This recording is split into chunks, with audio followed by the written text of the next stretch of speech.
So, ladies and gentlemen, we're going to take a glimpse today at probably one of the most hated, despised, what do you call, disdained players in NHL history, but the results are there.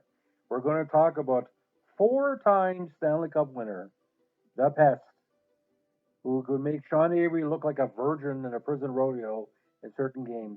Of course, Claude Percy Lemieux, better known as Claude Lemieux, better known as F-Face, and other names he was called by his opponents throughout the years. He was called a cannibal by a member of the Calgary Flames. Different names, we're going to get into this. Now, Claude Lemieux, born in Buckingham, Quebec, July 16, 1965, was a second round draft pick in 1983 by the Montreal Canadiens.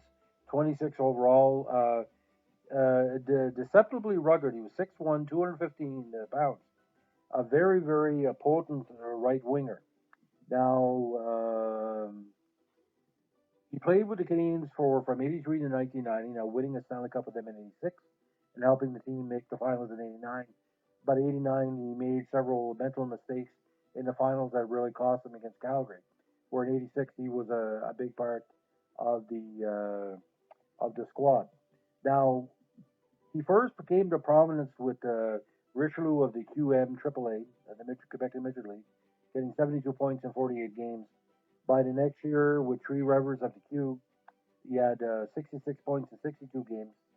Then the 83-84 season, he did get a call up to the big squad, even though he didn't play in a long and exciting playoff run for Montreal in '84.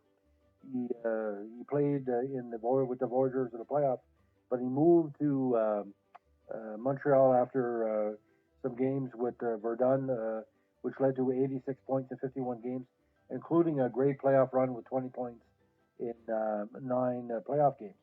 Now, by the 84-85 season, Montreal was in a rebuilding phase, and Lemieux was seen to be probably a savior for the squad in relation to rebuilding themselves as a Roger team. So you had players like Big Fees, Groglin, Kordic, Christine Island, players like that, Ludwig, Lawler, people that could take care of themselves. Now, 86, 85, the season was very busy. He played one game with Montreal, had a very, very great season with Verdun, with 124 points in 52 games, including 58 goals. Now, 85, 86, he had a consistent season with Sherbrooke. By the time he was called up for the playoffs, his playoff run really solidified Montreal in the Stanley Cup. He had 10 goals in 20 games for Montreal. But get this, ladies and gentlemen, he was racking up the penalties, even though these penalty numbers weren't significant before. He had 58 minutes in penalties in 20 games. And let me tell you, he played dirty on many occasions. And there was also criticism that Lemieux was a little bit going a little bit too far with his rugged play.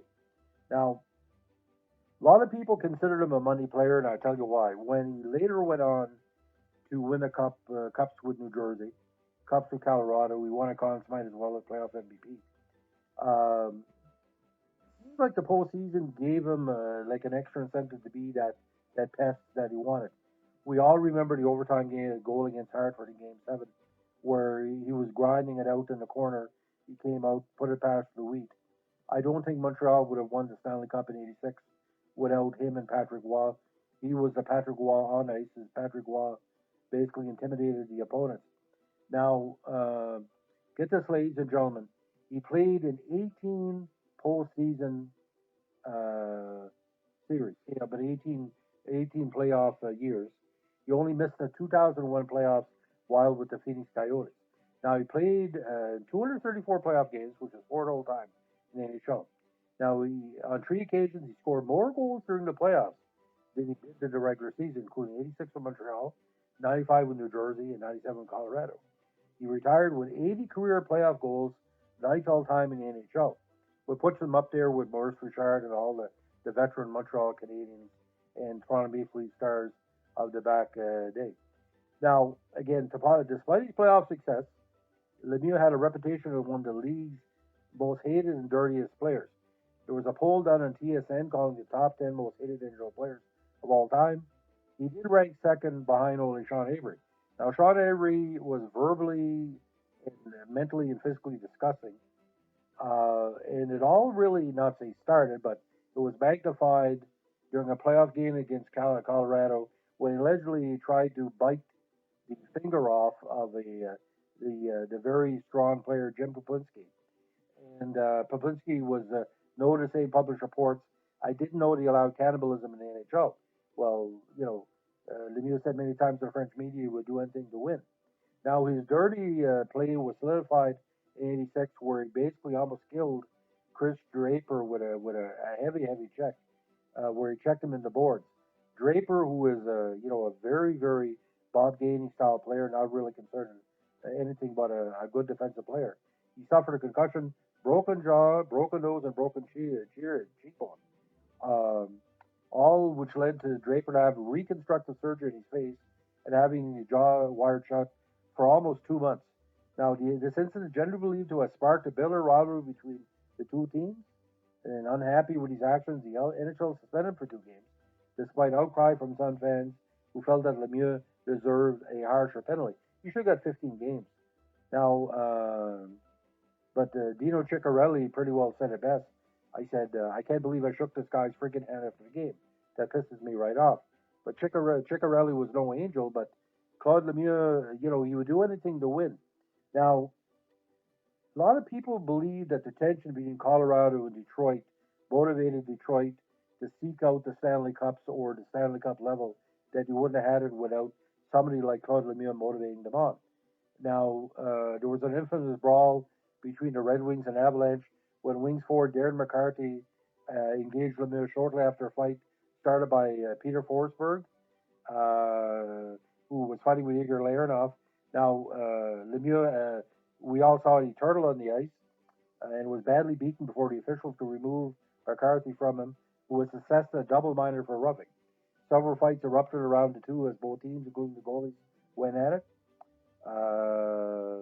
In the next regular season game between the two teams, Lemieux switched sides in the opening face-off so he could line up across McCarthy. He challenged him face to face, and the two had their second fight. Now, as bad as he was in Montreal, he kind of went over the rails in Colorado and New Jersey. But the problem is he was playing up to the reputation because, he wasn't what do you call a goon per se. He was just like Malahov with the Russians. There's only comparison going to have Malahov would score a lot of key goals, but he would drive opposing players nuts. Like Larry Robinson said many times, he said, I would hate this guy if he was on another team, but like for us, he pretty well helped us win the cup. Claude Lemieux was not there to win any popularity contest. Like if Montreal had a way to tell him to stop doing what he's doing, I think in '89 he took some very bad penalties against Calgary, may have cost Montreal momentum in relation to the cup. But see, Lemieux's Stanley Cups with New Jersey is cup with Colorado really stands out because every franchise he went to, made better. Montreal was a much better team with Lemieux in the lineup. New Jersey became better, became focused. Brodeur said players like Lemieux and Richer really boosted our team. He made Colorado better. He made Phoenix better. Besides the fact that Phoenix wasn't a strong, a strong squad. But the idea about Claude Lemieux, especially when he made a comeback with San Jose, he could probably have played forever were it not for the fact that most of the he burned out his welcome across the teams in the NHL. Because at the time, and this may sound completely bizarre, the most three hated teams in the NHL he played for Calgary, Montreal, New Jersey, and Colorado. They are the three most hated teams. Colorado is hated because he left Quebec, the Nordiques left to go to Colorado. New Jersey has a big feud with the Rangers, big feud with a lot of key squads. Detroit, all the Detroit fans hate Claude Lemieux. If you did a poll in Michigan, who's most hated, uh, you know, Alex Rodriguez or Claude Lemieux, you probably win. And where his evilness came in, there was an episode of Pros versus Joes. This was a kind of a reality show. He deliberately tried to hurt one of the contestants on the ice in this kind of game, which was part of the Pros versus Joes contest, where normal people would take on celebrities for cash and prizes. Now, why I think he's going to make it to the NHL Hall of Fame? He obviously could make it to the Canadian Hall of Fame as well because the cups are there. He represented Canada at three of their biggest international what do you call successes. 85 World Juniors as part of that great squad. He was part of the great 87 Canada Cup team with Gretzky and Lemieux, and he also won silver at the World Cup in '96. So internationally, he was just as despised. I wouldn't say Claude Lemieux was respected. If anything, Claude Lemieux is a cautionary tale saying, you can be the best player in the world, but when people come into a room and a lot of people see you come in and leave, that's pretty well indication. But let's look at the stats, and this is the only way I can put it all in perspective. Played 1,200 NHL games, 786 points, 379 goals, nearly 2,000 minutes and penalties. But in the playoffs, ladies and gentlemen, 234 games, 80 goals, 78 assists, 158 points. And each goal and point he got, you can probably see that led to the championships. To win the Stanley Cup, it's not show friends, it's show business. You can't be friends with a team across the way. The weakness of the '84 Montreal Canadiens squad, where Lafleur was on the downtail, you could have bet the Islanders maybe in the semifinals if they had more, if they had Cordic, Lemieux, all the rough and tough players they had in '86.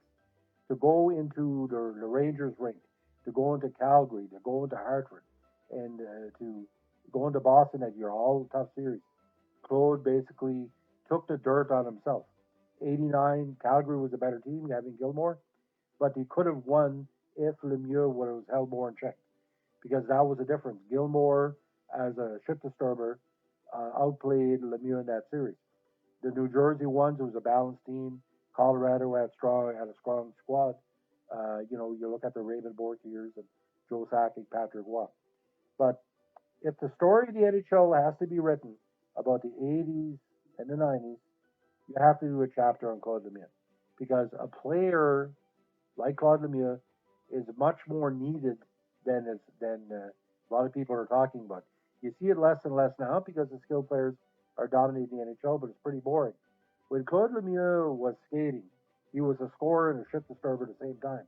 And as an old school NHLer like me, I want to see a few fights. I want to see angry. I don't want to see people I don't want to see people getting excited about, the fact Ron Duguay scored a lot of goals or the pretty boys lead the league. You got to stir the shit. If you're an NHL fan, a true NHL fan of the era I grew up in, Claude Lemieux was needed. The NHL needed Claude Lemieux. He didn't need the NHL. And the NHL back in the boardroom said, why are people watching TV hating Claude Lemieux? Why are people going to a rink? You want to see Claude Lemieux get killed? And yes, he did turtle, and yes, he basically was a coward in many situations, but he sold tickets, didn't he? Everybody needs a heel in wrestling. You gotta have heels.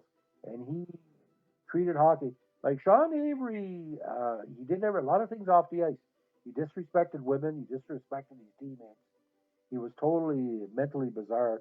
He used basically wordplay to try to hurt people.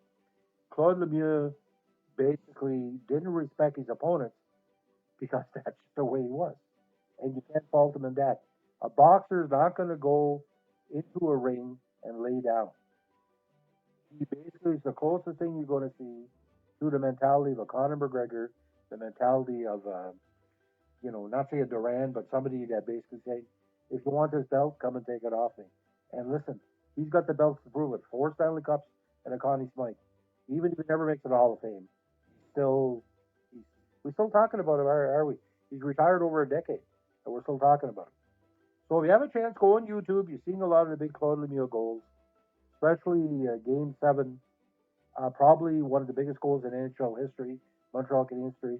Game 7, the divisional finals against Hartford. You see, like the word grinder, you think of Claude Lemieux, grinder with skill. So, ladies and gentlemen, there might be some controversy me doing this on Claude Lemieux.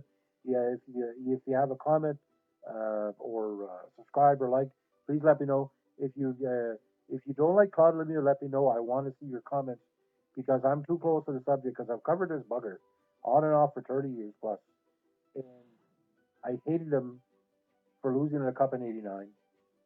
I hated him for what he did to Draper, but when it comes down to when you say Claude Lemieux, it rings a bell. And you either shake your head or saying, we did it with him. Sometimes by any means necessary. Say like Malcolm. I know it's weird to connect Malcolm X during Black Lives Matter week in Canada to a hockey player from Quebec that couldn't even speak English before he came in the league, but that's just the way I do my podcast. If you don't like it, don't tell your friends. Anyway, ladies and gentlemen, have a good afternoon, and just remember, keep your stick on the ice. Bye.